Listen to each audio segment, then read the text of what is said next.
দেখো বন্ধুরা, এটা একটা বেগুনি টগর বলে, আমি এটা সঠিক নাম জানি না। এই গাছটার ফুল ফুটতে লেগেছে, দেখো ফুল ফুটতে লেগেছে, করেও এসছে,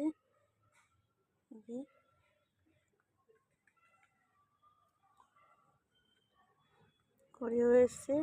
তাই গাছের চারপাশটা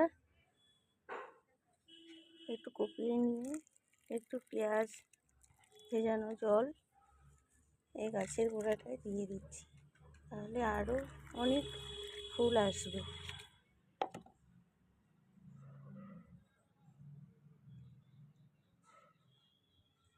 প্রচণ্ড রোদে ফুলের কড়িগুলো ঠিকঠাক দেখানো যাচ্ছে না। অনেক ফুল যখন ফুটবে তখন তোমাদের দেখাবো। সেই জন্য একটু পেঁয়াজের জল দিয়ে দিলাম। কালকে